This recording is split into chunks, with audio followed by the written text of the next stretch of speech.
The Chinese Communist Party's 15 trillion inflated GDP will definitely backfire. So, what is the real number? Let me tell you. Its GDP should be only $4 trillion per year.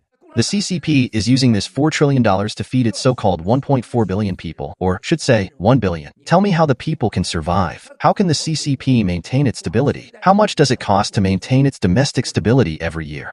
There are 4 million public security/judicial officers, 2 million in the military. Adding officers and others, there are a total of 8 million personnel in national government agencies. It also needs to support 93 million party members. $4 trillion equates to 24 trillion yuan. After all the deductions for domestic expenses, how much more money is left? This is the reason I said that 3,000 renminbi is equivalent to $1. When the money is taken to a foreign country to exchange for the US dollar, the US will no longer allow it. This will cause the US dollar to depreciate. When will it depreciate?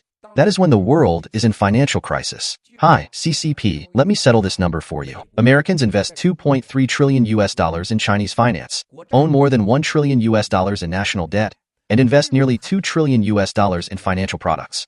Then there were all the fund exchanges in China.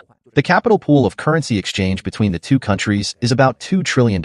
Then all the technology investments in China, including factories and so on, are about $2 trillion. This is $9 trillion. Let's round it up to $10 trillion. Now she is ready if the US dares to seize its overseas assets. If the United States legislates to discuss the issue of my attacking Taiwan, as soon as the US imposes financial sanctions on the CCP and kicks it out of the World Trade Organization, the CCP will confiscate the $10 trillion. You take away my more than $1 trillion of national debt and I seize yours. The CCP also owns the US's national debt.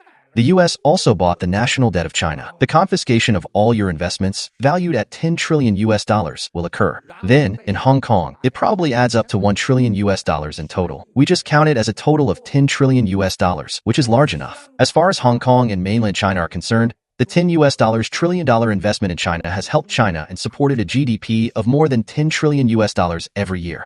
If the CCP confiscates these $10 trillion, the RMB will no longer have an international market. Who wants it? Saudi Arabia, the United Arab Emirates, Iran, Syria, Russia, Africa, and Pakistan still want the RMB. It will last for a while, and it may drop to 9 or 10. Oh my, I'm still fine.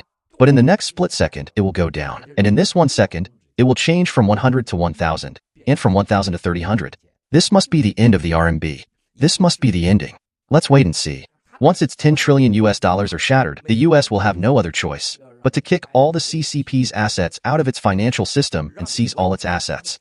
The most critical issue is technology, including chips. For chip technology, it's impossible for the US to completely block the CCP. However, the CCP can never keep up with the US. That is, people in the West drive cars like Tesla, but you switch back to tractors. But at least, this is not a horse carriage, right? So, this is the outcome estimate of the CCP.